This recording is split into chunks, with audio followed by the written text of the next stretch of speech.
Assalamualaikum Kiai. Waalaikumsalam. Maaf Kiai, kali ini, nasihat apa yang akan disampaikan? Kali ini, kita akan bahas tentang tarekat.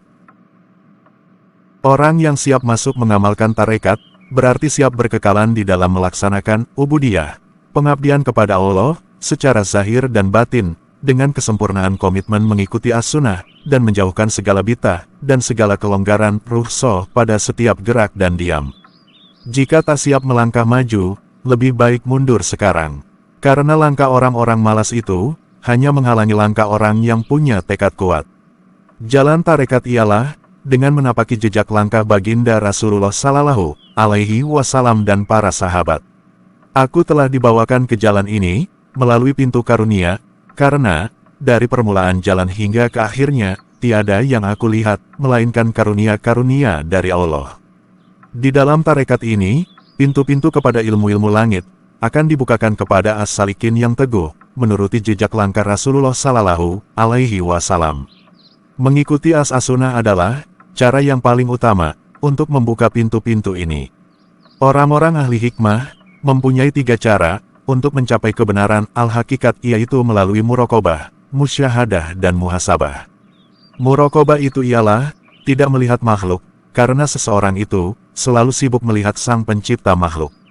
Maksud musyahadah ialah, memandang kecemerlangan nur yang diterima di dalam hati. Dan maksud muhasabah ialah, tidak mengizinkan segala ahwal yang telah diperoleh, menjadi batu penghalang bagi mencapai makam-makam yang lebih tinggi. Para ahlullah itu, tidak pernah merasa kagum dengan amalan-amalan mereka. Mereka senantiasa beramal demi cinta kepadanya, bukan beramal karena keinginan nafsunya.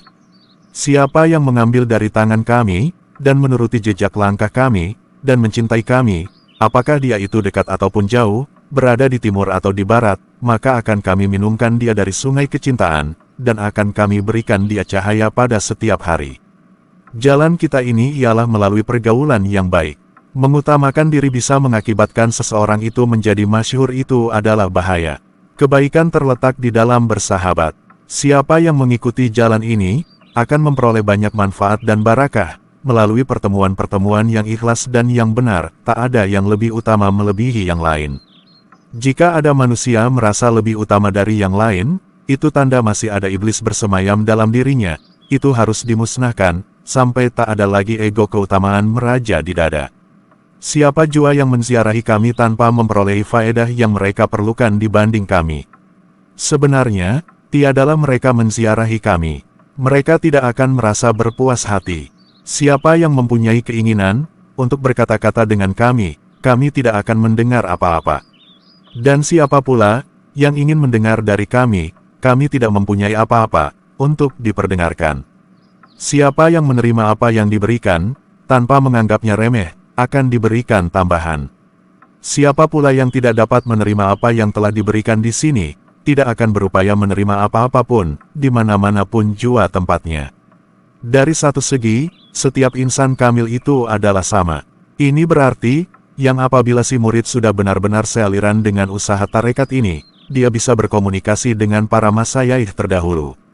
Sebagaimana mereka sendiri, sering berkomunikasi sesama sendiri, menempuh jarak masa dan tempat. Tugas-tugas dan amalan-amalan sebuah tarekat membentuk satu unit.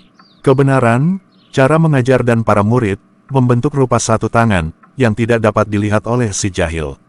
Karena, dia hanya melihat ketidaksamaan jari-jari, dia tidak dapat melihat kepada pergerakan padu dari tangan itu, yakni pergerakan tangan sebagai satu entitas, sebenarnya terjadi dari pergerakan bersaingan, tetapi berpadu dari jari-jari tangan itu. Jari-jari yang beda sebenarnya sedang berlomba mencari ridho ilahi, gerakannya sendiri-sendiri sebenarnya berpadu, walau saling berlomba, tapi sebenarnya saling mendukung, untuk meraih ridho ilahi yang sama. Jari-jari itu, umpama paku-paku atau makom-makom kedudukan, orang awam, hanya melihat dan mengatakan nama tak sama, tapi sebenarnya, semua tak bisa berdiri sendiri, saling kenal akrab dan saling dukung, seumpama saudara yang dilahirnya di hari yang sama, dan dari rahim yang sama. Cinta antara satu jari dengan yang lain tak terpisahkan, bahkan jika satu jari disakiti, yang lain akan spontanitas membela. Itulah para wali-wali Allah, seumpama jari-jari, Semua disebut tangan, bila yang satu memikul beban, yang lain pasti menguatkan. Nah, itulah penjelasan tentang tarekat. Semoga bisa dipahami. Jadi Kiai, orang yang siap masuk mengamalkan tarekat, berarti siap berkekalan di dalam melaksanakan ubudiyah, pengabdian kepada Allah, secara zahir dan batin, dengan kesempurnaan komitmen mengikuti as-sunnah, dan menjauhkan segala bid'ah, dan segala kelonggaran rukhsah pada setiap gerak dan diam. Jika tak siap melangkah maju, lebih baik mundur. Terima kasih Kiai, atas penjelasannya, tentang tarekat, semoga ini bermanfaat untuk kami semua.